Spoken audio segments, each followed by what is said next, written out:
Olá, pessoal. Hoje eu vou tentar falar aqui com vocês um caso bem interessante da clínica de casal. Frequentemente, pessoal, casos da clínica de casal e família são casos difíceis. Não são casos fáceis da gente resolver. Porque quando a gente trabalha com casal, a gente trabalha com uma complexidade. Veja um exemplo que eu vou trazer. Eu vou tentar associar 3 pontos. Primeiro ponto, nós vamos falar de um casal cujo espaço nós está vazio, nunca esteve cheio. Imaginem vocês. Se o espaço nós está vazio, a amarração desse casal, estou no segundo ponto, é uma amarração feita em cima da precariedade de cada elemento do par, ou seja, eles estão vinculados de forma defensiva. Vou explicar daqui a pouco. Terceiro ponto, as profissionais, daí a pouco eu explico por que são as profissionais,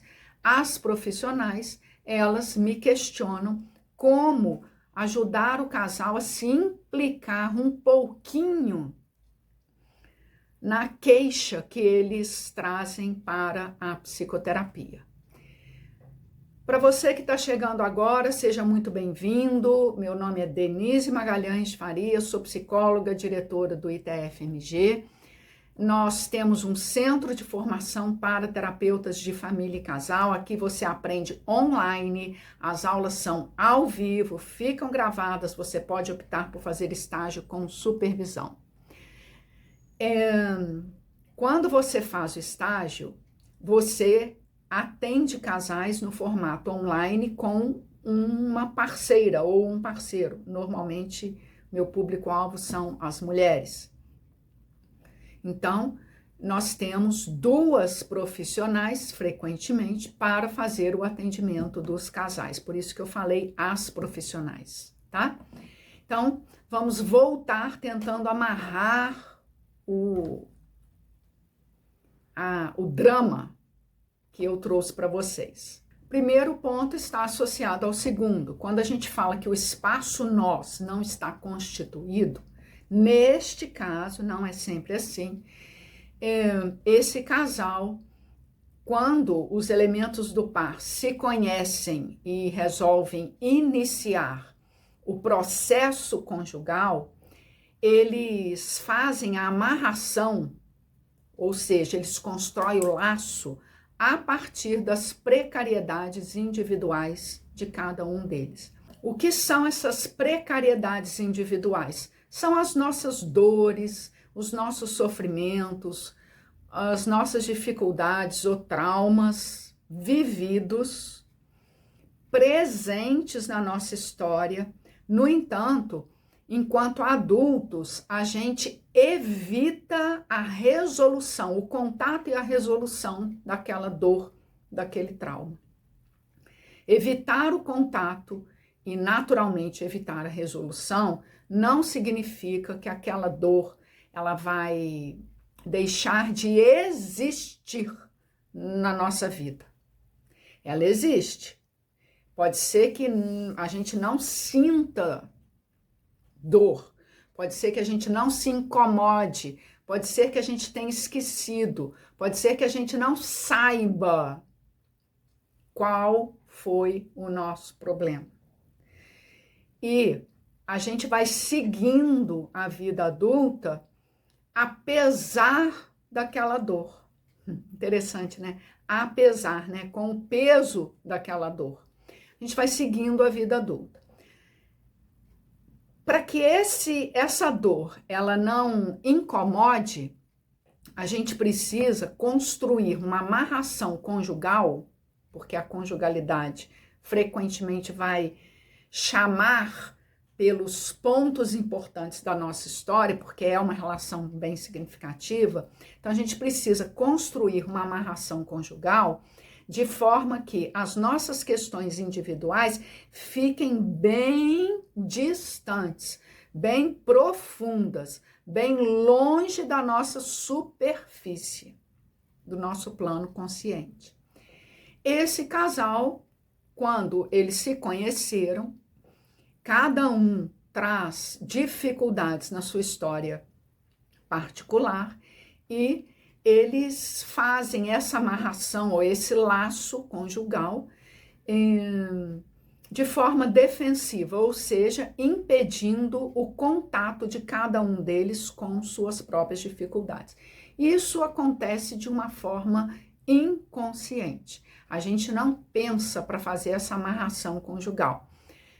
Embora isso mude, tá?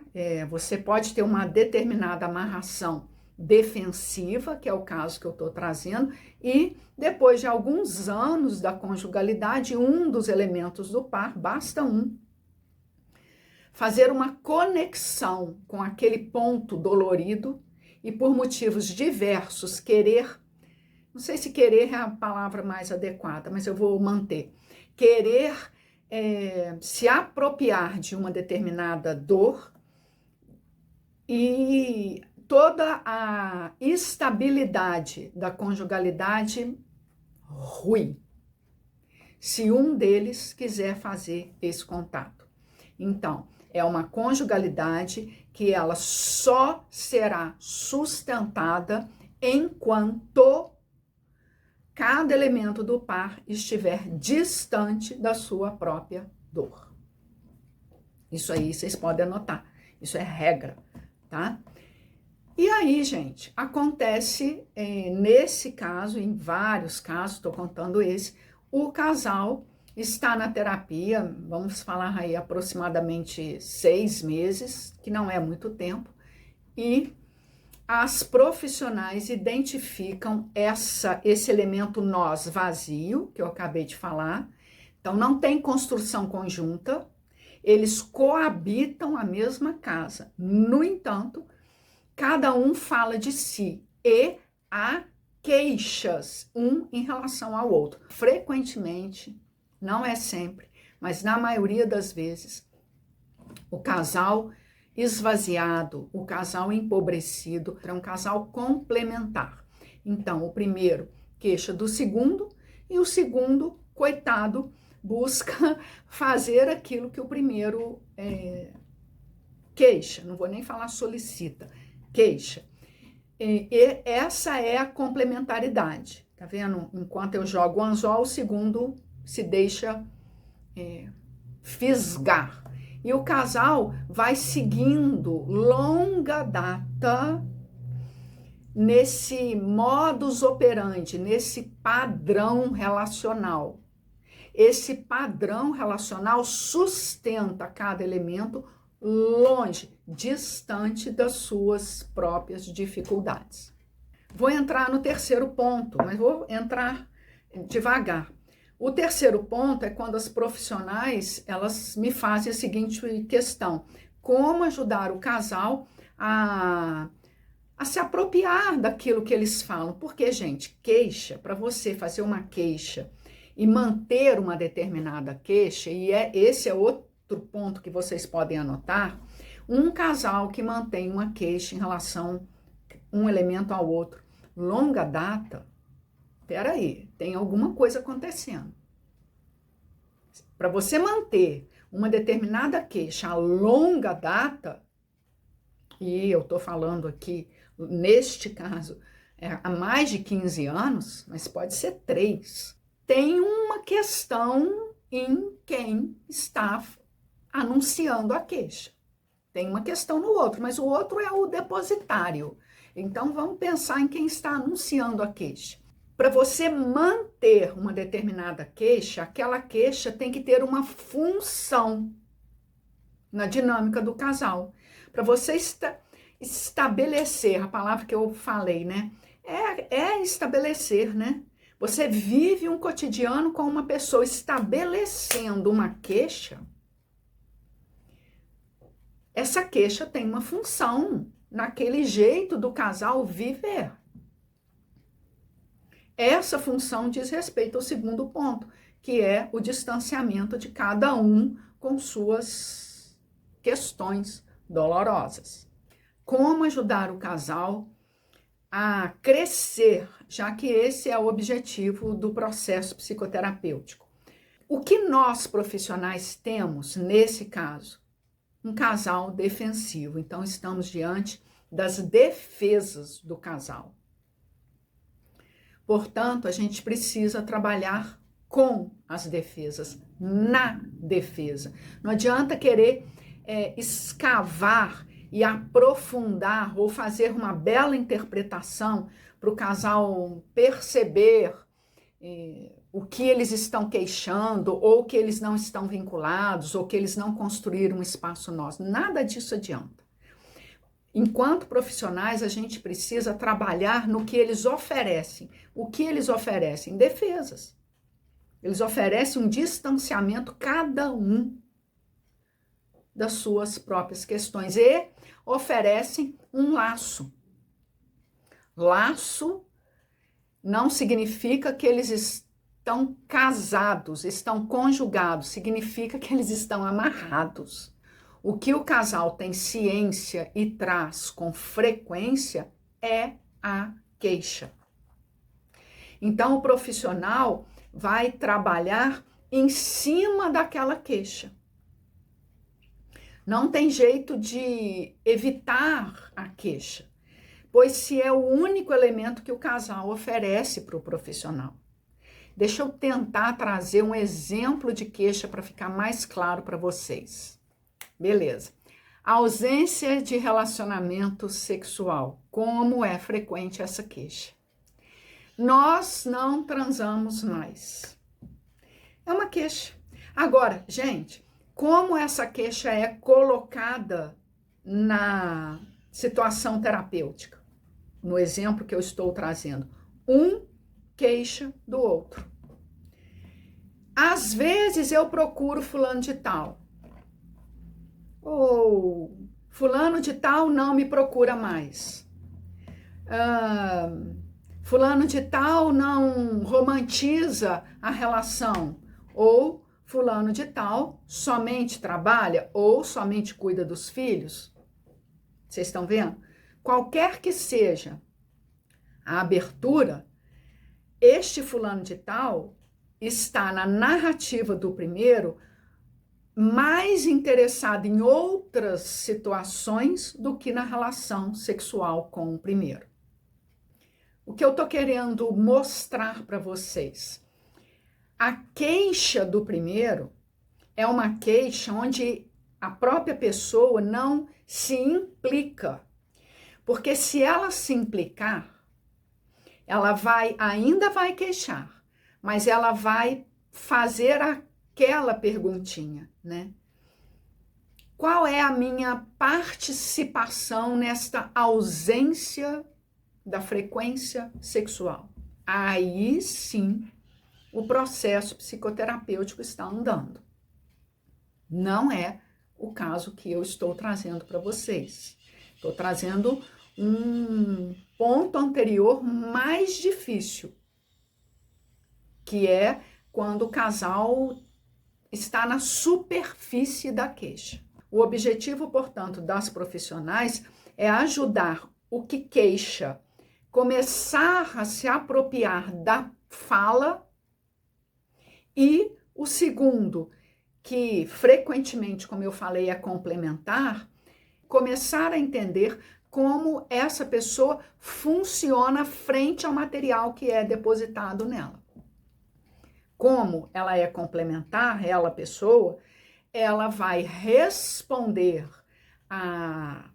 ao material depositado ou à queixa, tentando correr atrás do prejuízo. E tentar correr atrás não quer dizer que ela vai aumentar a frequência sexual. Não, quer dizer que essa pessoa vai justificar por que ela não consegue aumentar a frequência sexual. Conseguem observar? Um casal que não está implicado na própria narrativa, o primeiro queixa sem olhar para si, o segundo responde sem olhar para si. Aí, gente, é tão interessante, porque essa queixa tende a continuar. Por isso eu comecei o vídeo falando que é para a gente se interrogar quando o casal traz uma queixa a longa data. A queixa tem uma função, ela não está ali sem motivo, ela mantém o casal num determinado lugar, que é longe cada um de olhar para si, naturalmente de olhar para a relação. Então, o objetivo das profissionais é ajudar cada um a tentar olhar para o seu próprio comportamento. Olha que interessante, nós estamos numa terapia de casal, mas nós estamos tratando das individualidades. Olha o que eu estou falando. O objetivo das profissionais é ajudar cada um a olhar para o seu próprio comportamento. Como você reage frente ao material que fulano deposita? Como você deposita material no outro? Quando a gente, sessão após sessão, consegue ajudar o casal a bordear, a aproximar dessa superfície, a chegar mais perto daquilo que eles estão fazendo, respondendo um para o outro, aí sim, lentamente, é um processo lento e gradual, o casal ou um deles começa a fazer algum questionamento, alguma interrogação em relação ao seu próprio comportamento. Seja esse ou esse. Esse questionamento ou essa interrogação pessoal vai alterar a amarração do casal. Para você chegar nessa constituição do casal, melhor dizendo, você precisa, no casal defensivo, trabalhar nos elementos individuais, nas defesas que eles vão apresentar na psicoterapia. O vídeo está grande, tem muito material. Se você tem dúvida, deixa a sua dúvida. Se você tem curiosidade, deixa a sua curiosidade. Se você já passou por algo semelhante, casal defensivo, casal vazio, o que é um casal cheio, traz a sua dúvida para a gente continuar conversando.